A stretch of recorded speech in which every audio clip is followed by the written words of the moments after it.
Hello everyone, welcome to all in one. तो आज की हमारी ये वीडियो जो एक कल डाली थी उसमें पार्ट वन था, ये पार्ट टू है उसी वीडियो का कंटिन्यूटी। ये वीडियो है तो उसमें हमने 20 MCQs डिस्कस किए थे जो प्रीवियस जेकेएसएससी स्टाफ नर्स के पेपर में आए थे। तो जो बाकी हैं जो फीमेल मल्टीपर्पज़ की तैयारी कर रहे हैं या मेल मल्टीपर्पज़ की तैयारी कर रहे हैं, तो उनके लिए भी ये MCQs हेल्पफुल हो सकते हैं।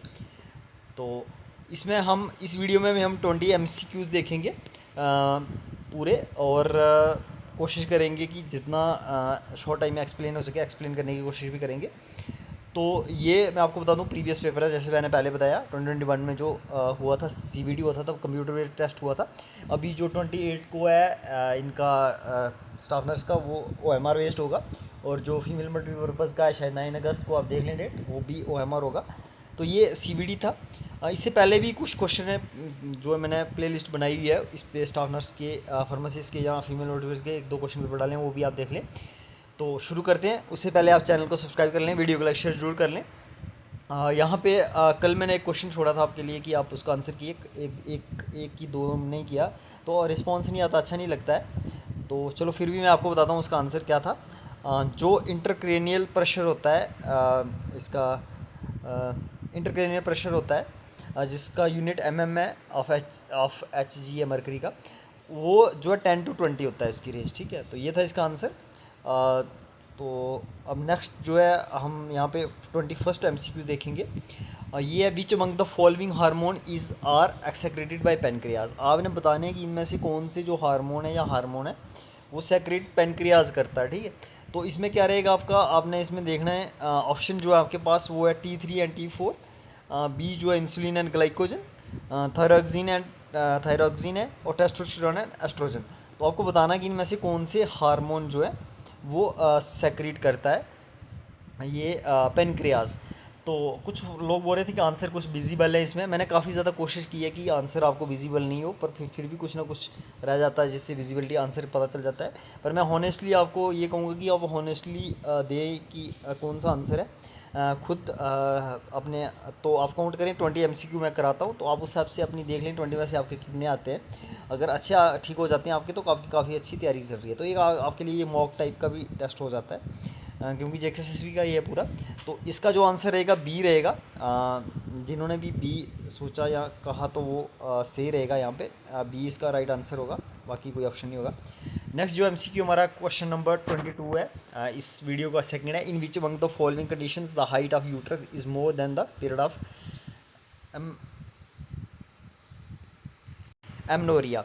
बोल रहे हैं कि कौन सी कंडीशन है जिसमें हाइट ऑफ यूट्रस जो है मोर हो जाती है then the period of amenorrhoea. तो इसका जो ऑप्शन है आपके पास वो है, यहाँ पे मैं बता दूँ आपको, लिगोहाइड्रामाइनोज, बी है ग्रोथ रिटार्डेशन, और सी है पॉलीहाइड्रामाइनोज। तो ये इसका डी जो रहेगा इंट्रायूटेराइन फीटल डेथ। तो ये एक दी है यहाँ पे कंडीशन, इसका आंसर जो रहेगा ये सी रहेगा, पॉलीहाइड्रामिनोज। ठीक है, ये रहेगा। और नेक्स्ट जो MCQ हमारा ये रहेगा, which among the following condition is contraindicated to take oral temperature.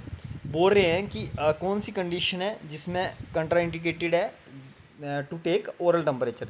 मतलब इसका मीनिंग ये हुआ कि ऐसी कौन सी कंडीशन है जिसमें हम ओरल का टेम्परेचर नहीं ले सकते। यहाँ पे 4 कंडीशंस दी हुई हैं आपको, तो इनमें से आपने बताना है कि किस कंडीशन में जो अनसेफ रहेगा, जहाँ अफेक्टिव नहीं होगा टेम्परेचर ओरली लेना पेशेंट का। तो एडोलेसेंस विद फीवर, यानी कि कोई यंग है तो उसको फीवर है तो नहीं लेंगे, या फिर अनकॉन्शियस पेशेंट होगा, या सी होगा अडल्ट विद हाइपरटेंशन, या डी होगा प्रेग्नेंट मदर।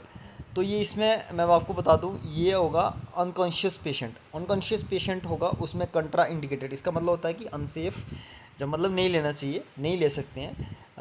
तो ये इस कंडीशन होगी जब मतलब पेशेंट जो है अनकॉन्शियस होगा, तो उसमें थर्मामीटर हम अगर मुंह में डालेंगे इलेक्ट्रॉनिक वगैरह तो वो टूट भी सकता है, या फिर और भी कोई इशू आ सकता है। जब मुंह खुला रहेगा तो टेम्परेचर एक्यूरेट नहीं आएगा। तो ये कंडीशन रहेगी इसमें। नेक्स्ट रहेगा, what is the name of mucus layer covering inside the uterus. वो कौन सी लेयर है जो यूट्रस को इनसाइड से कवर करती है। ऑप्शन है आपके पास एंडोमेट्रियम है, मायोमेट्रियम है, मायोकार्डियम है, डी पेरीमेट्रियम है। तो इसमें से आपको एक बताना है, आप कुछ जैसे मायोकार्डियम हार्ट की लेयर है आई थिंक, तो ये आप खुद कुछ एलिमिनेशन लगा के ऐसे ऑप्शन रिमूव कर सकते हो। तो इसका आंसर जो रहेगा वो रहेगा ए, एंडोमेट्रियम जो ऐसी लेयर है जो कवर करती है यूट्रस को इनसाइड से। अगर आपने यूट्रस का स्ट्रक्चर अच्छे से पढ़ा तो आप इसको आंसर कर पाएंगे। तो मैं बता दूं, कुछ लोग बोल रहे थे कि ये है कि मतलब होता है कि मतलब इन, मैं बोलता हूँ, मैं भी खुद भी ये बोलता हूँ कि ये जो मैं वीडियो ला रहा हूँ इससे आपकी सिर्फ तैयारी नहीं होगी, ऑनेस्टली बोलूँगा, क्योंकि इन्हीं सी वीडियो से कुछ नहीं होता। तैयारी आपको खुद ही करनी है। अगर आपको पूरा भी कोई पढ़ा देगा, कोर्स पूरा भी करवा देगा, पर उसमें भी आपको तैयारी खुद करनी पड़ती है। पर इन MCQs से मैं ये बोल सकता हूँ कि आपको थोड़ा पेपर का आइडिया हो जाएगा और थोड़ा आपको पता भी चल जाएगा कि कितना आपका लेवल है, आप कितना किस टाइप के क्वेश्चन आते हैं, आप किस टाइप के क्वेश्चन कर सकते हो। तो इसलिए आपने क्या करना है, तैयारी करनी है अच्छे से, MCQs भी करनी है। आई होप कि कोई ना कोई MCQ जब कट ऑफ जाता है, जैसे मान लो कि कुछ कट ऑफ 1-2 मार्क्स से आपको ये MCQ हेल्प करें होने में, मेरी यही बेस्ट विशेज़ हैं आपके लिए। तो नेक्स्ट जो रहेगा जो MCQ रहेगा, which of the following blood cell get destroyed by human immunodeficiency virus. इससे ऊपर वाला ये MCQ रह गया, पर इसको पहले डिस्कस कर लेते हैं 26 को। तो बोल रहे हैं कि कौन से ब्लड सेल्स हैं जिन जो डिस्ट्रॉय हो जाते हैं HIV वायरस से, ठीक है, HIV से। तो इसमें देखेंगे ऑप्शन जो है हमारे पास क्या क्या है, ओ टी लिम्फोसाइट्स, और दूसरा जो हेमोग्लोबिन है, तीसरा जो प्लेटलेट है, और रेटिकुलोसाइट है जो डी है। तो इसका जो राइट आंसर रहेगा ये रहेगा ए, ओ टी लिम्फोसाइट जो होते हैं वो डिस्ट्रॉय हो जाते हैं HIV से। तो जो ऊपर MCQ रह गया था यहाँ पे, where is the uterine pacemaker located. बोल रहे हैं कि यूट्राइन का जो पेस मेकर होता है वो कहाँ पे लोकेट होता है, ठीक है। जैसे हार्ट में पेस मेकर होता है, ऐसे नोड होती है, नेचुरल पेस मेकर जो कुछ होता है, उसी तरह यूट्रस में भी कंट्रक्शंस के लिए एक पेस मेकर होता है, वो कहाँ पे लोकेटेड होता है। ऑप्शन है कार्नुआ, बी है आपके पास ओवरी, सी है इस्थमस, और डी है सर्विक्स। तो जो पेस मेकर है ये मैं आपको बता दूं, ये कार्नुआ में लोकेटेड होता है, ठीक है। नेक्स्ट जो रहेगा, which of the following blood cells get destroyed. अच्छा, ये हो गया हमारा। नेक्स्ट रहेगा, what does clay coloured stool indicate. बोल रहे हैं कि एक पेशेंट, किसी को भी, पेशेंट नहीं ऐसे मान लो, किसी को भी अगर क्ले कलर्ड की, क्ले कलर पता ना आपको, मिट्टी का कलर जो होता है, मिट्टी के काफ़ी सारे कलर होते हैं, पर एक क्ले का जो एक पर्टिकुलर कलर होता है, क्ले कलर, आप सर्च करके भी देख लें अगर आपको डाउट है। तो उसमें जो स्टूल आती है क्ले कलर की, वो किस वजह से आती है, प्रेजेंस ऑफ आयरन, यानी कि आयरन की प्रेजेंस है स्टूल में, या प्रेजेंस ऑफ वेरियम है, या प्रेजेंस ऑफ चारकोल है, या फिर ऑब्स्ट्रक्शन हो गई है to the flow of bile. तो इनमें से आपने देखना है जो सबसे सही आंसर है। तो इसका आंसर क्या रहेगा, ऑब्स्ट्रक्शन ऑफ बाइल हो जाती है जब बाइल का फ्लो नहीं हो पाता है, तो उसकी क्ले टाइप स्टूल आती है। तो नेक्स्ट जो रहेगा, ये हमारा MCQ जो 28th है, इस वीडियो का 8th है ये। what test will help to detect the abnormalities of gait and posture। तो आपको सबसे पहले थोड़ा मैं बोलूँ, बेसिक इंग्लिश आना बहुत ज़रूरी है, आई होप सबको आती है। यहाँ पे आपको कुछ जो क्वेश्चन समझना बहुत ज़रूरी होता है। तो यहाँ पे इन्होंने बोला हुआ है कि कौन सा टेस्ट हेल्प करेगा डिटेक्ट करने में abnormalities of gait and posture। तो गेट एंड posture, गेट का मतलब होता है कि हाउ यू वॉक, मतलब the manner you walk is gait, मतलब आप कैसे चलते हैं, या आप अपनी पोस्चर हो गया कि अपनी बॉडी को कैसे रखते हैं, उससे उसमें अगर अबनॉर्मलिटीज़ है तो कौन से टेस्ट से पता चलेगा। ऑप्शन है आपके पास, ए सेंसेशनल टेस्ट, बी है कोऑर्डिनेशन टेस्ट, सी इक्विलिब्रियम टेस्ट, और डी जो है रिफ्लेक्स। कौन से टेस्ट से आपको पता चलेगा कि आपके अबनॉर्मलिटी आपके गेट और पोस्चर में। तो इसमें जो रहेगा वो आपका इक्विलिब्रियम टेस्ट रहेगा, इससे आपको पता चलेगा कि आपकी गेट में, अगर आप इक्विलिब्रियम जिसके लिए रिस्पॉन्सिबल होता है, आई थिंक सेरिबेलम होता है, और साथ में ईयर्स कुछ पार्ट रिस्पॉन्सिबल होता है, तो उससे पता चलता है, ठीक है। ये रहेगा इक्विलिब्रियम टेस्ट। तो नेक्स्ट जो MCQ 29th रहेगा, इसमें what is the diagnosis of mother experienced abortion associated with clinical evidence of infection of the uterus. वो रहे हैं कि क्या डायग्नोसिस बनेगी एक मदर को जो हुआ है, एक्सपीरियंस हुआ है अबॉर्शन, जो एसोसिएट था with clinical evidence of infection of the uterus, जिसमें पता चला कि क्लिनिकल एविडेंस मिला इन्फेक्शन का यूट्रस में।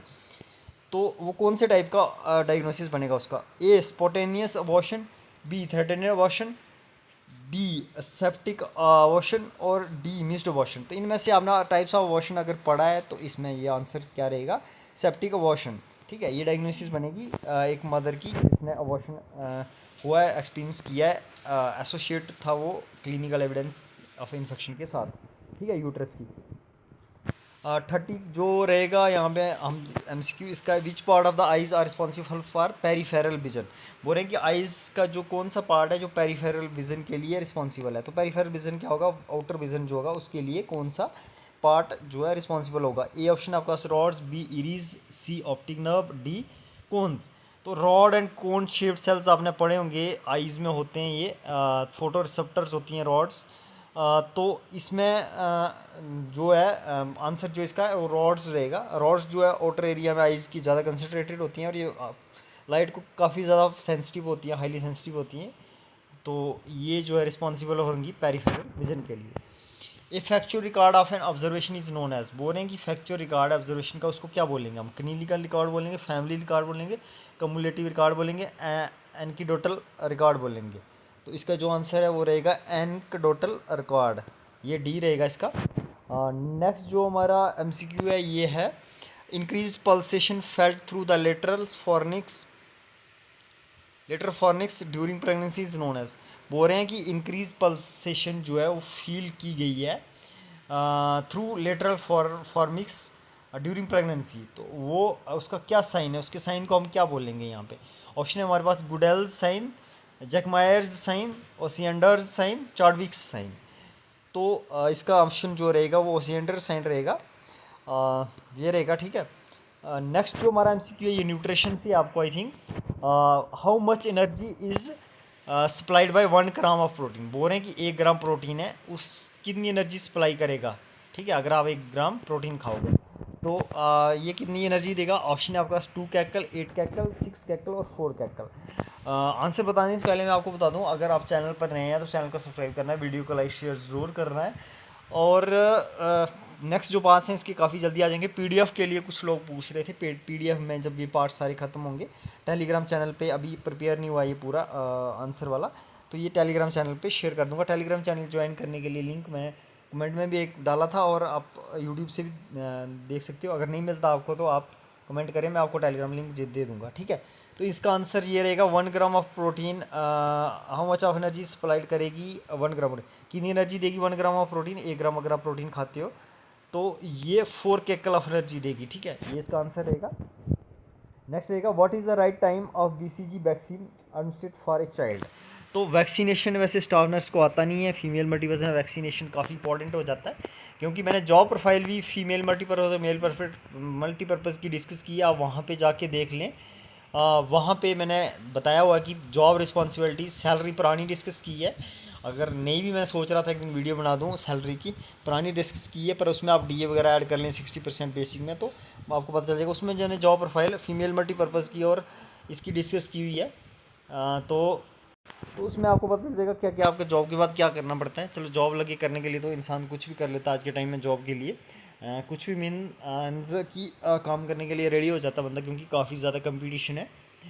तो इसमें बोल रहे हैं कि बीसीजी का बेस्ट टाइम पूछ रहे हैं देने के लिए, तो हम थोड़ा इसमें रहता है फ्लेक्सिबिलिटी, कब कब दे सकते हैं, पर बेस्ट टाइम पूछ रहे हैं। आपने क्वेश्चन को अच्छे से समझना, राइट टाइम पूछ रहे हैं, राइट टाइम क्या रहेगा। तो इसकी ऑप्शन जो है 10th मंथ में दे सकते हैं, 1 ईयर में दे सकते हैं, एट बर्थ रहेगा या 9th मंथ रहेगा। राइट टाइम जो होगा से देने के लिए 1 ईयर तक भी आई थिंक देते हैं, 1 मंथ तक, कुछ कंफर्म कर लें आप इसको। पर इसका जो है मेन राइट टाइम जो रहता है बर्थ में बीसीजी लगता है, बीसीजी मार्क होता है यहाँ पे, लेफ्ट आर्म में होता है आई थिंक ये, हाँ लेफ्ट आर्म में लगती है बीसीजी। तो बीसीजी का अगर आपको ये फुल फॉर्म भी इसकी पता होनी चाहिए बीसीजी की। बाकी वैक्सीनेशन आप थोड़ा वो देख लें। तो नेक्स्ट जो रहेगा यहाँ पे एक मार्क्स के लिए पढ़ना पड़ता है काफ़ी कुछ, नॉलेज के लिए भी पढ़ना चाहिए, मेरा तो ये मानना है कि नॉलेज के लिए पढ़ना चाहिए। विच among the following layer is protecting the lungs. बोल रहे हैं कि लंग्स को कौन सी लेयर जो है वो प्रोटेक्ट कर रही है। ऑप्शन ए है पेरिटोनियम है, ऑप्शन बी है पेरिकार्डियम है, ऑप्शन सी है प्लूरा है, और डी है एंडोमेट्रियम। तो इसका आंसर क्या रहेगा, इसका आंसर रहेगा प्लूरा रहेगा इसका आंसर। प्लूरा लेयर है जो लंग्स को प्रोटेक्ट कर रही है। नेक्स्ट जो एमसीक्यू हमारा वो है, which among the following belongs to hormonal contraceptive. Contraceptive काफ़ी टाइप के होते हैं, कुछ फिजिकल बैरियर बड़े टाइप के आपने पढ़ा होगा। कंट्रासेप्टिव 12th में भी था एक टॉपिक कंट्रासेप्टिव का, इसमें काफ़ी सारे मेथड्स होते हैं। फर्स्ट जो है कॉन्डम, इन्होंने हार्मोनल कंट्रासेप्टिव बोल रहे हैं कि इनमें से कौन सा बिलोंग करता है हार्मोनल, यानी कि जो हार्मोन के थ्रू कंसेप्शन नहीं होने देता, यानी कि वो एज ए कंट्रासेप्टिव काम करता है, जो प्रेगनेंसी नहीं होने देता। तो ए है कॉन्डम, बी है ओरल पिल, सी एमटीपी और डी है आईयूसीडी। तो आईयूसीडी होगी इंट्रायूट्राइन कंट्रासेप्टिव डिवाइस, ठीक है, ये होगी एमटीपी का मेडिकल टर्मिनेशन प्रेगनेंसी। तो अब ये मुझे लगता है इजी क्वेश्चन है, इजी लेवल का काफ़ी, तो आपको पता होना चाहिए कि इसका आंसर जो है ओरल पिल्स होगा। जो ओरल पिल्स जैसे माला एन होगी, माला डी होगी, और मार्केट में काफ़ी सारे अदर नेम्स हैं जो प्रेगनेंसी या कंट्रासेप्शन के लिए यूज़ की जाती हैं। तो उसमें जो है ये जो पिल्स होती हैं ये मोस्टली सिंथेटिक हार्मोन बेस्ड होती हैं, या हार्मोन या तो इनहिबिट करती हैं या कोई हार्मोन रिलीज़ करती हैं जो दूसरे को इनहिबिट करता है, उसके थ्रू जो है प्रेगनेंसी जो है कंट्रासेप्शन होती है, प्रेगनेंसी नहीं होती। ये नेक्स्ट जो हमारा एमसीक्यू रहेगा 37 रहेगा। इसमें हम बात करेंगे what is pancreas located, where is the pancreas located in the human body. Pancreas कहाँ पे लोकेटेड है ह्यूमन बॉडी के, तो यहाँ पे थोड़ा सा कंफ्यूज करने की कोशिश की गई है। एंटीरियर, पोस्टीरियर, इंफीरियर, सुपीरियर का कंसेप्ट आपको होना चाहिए। एंटीरियर टू द स्टोमिक बोला है, इन्फीरियर टू द स्टोमिक बोला, पोस्टीरियर टू द स्टोमिक बोला, सुपीरियर टू द स्टोमिक बोला। तो इसका जो आंसर रहेगा वो पोस्टीरियर टू द स्टोमिक रहेगा। जो पेनक्रियास होता है पोस्टीरियर टू द स्टोमिक होता है। 38 जो एमसीक्यू हमारा, which among the following vaccine can be administered at the age of 9th month. बोल रहे हैं कि कौन सी वैक्सीन जो है वो हम जब 9 मंथ का बच्चा हो उसको दे सकते हैं, ठीक है। ऑप्शन है MR, IPB, पेंटावेलेंट, BCG। तो ये वैक्सीनेशन का दूसरा क्वेश्चन है स्टाफ नर्स के पेपर में, तो वैक्सीन भी थोड़ी बहुत इंपॉर्टेंट बन जाती है, क्योंकि फीमेल मल्टीपर्पज़ तो मेन वैक्सीनेशन जो फील्ड में होती है उसके लिए रिस्पॉन्सिबल होती हैं। यहाँ पे सेशन लगते हैं सैटरडे को और वेडनेसडे को, आई थिंक कुछ सेशन लगते हैं वो लगाने में। मतलब ग्रास रूट लेवल पे जो पंचाती हैं वैक्सीनेशन फीमेल मल्टीपर्पज़, वो यहाँ पे स्टाफ नर्स की जो मैंने वहाँ पे डिस्कस किया, जो जॉब प्रोफाइल में बता रहा था आपको कि स्टाफ नर्स की मोस्टली जो है वो सब डिस्ट्रिक्ट हॉस्पिटल जहाँ PSC वगैरह में, ज़्यादा से PSC तक सब स्टाफ नर्स की पोस्टिंग रहती है। सब सेंटर लेवल पे स्टाफ नर्स बहुत कम मैंने देखा नहीं अभी तक, तो वहाँ पे वैक्सीनेशन नहीं लगती। पर जो डिस्ट्रिक्ट हॉस्पिटल या सब डिस्ट्रिक्ट हॉस्पिटल होते हैं वहाँ पे डिलीवरी के टाइम में जैसे विटामिन K वगैरह या कुछ देते हैं वैक्सीन वगैरह, तो उसमें स्टाफ नर्स का रोल रहता है। अगर नॉलेज होगा फिर ही आप पेशेंट को बता पाओगे ना, तो उसमें उस एंगल से भी आपके लिए इंपॉर्टेंट बन जाता है। वैक्सीनेशन का भी आपको पता होना चाहिए, वैक्सीनेशन शेड्यूल का, ठीक है। ये हो गया 38। 39th हम बात करें तो ये कौन सा, which of the following is direct from mesoderm.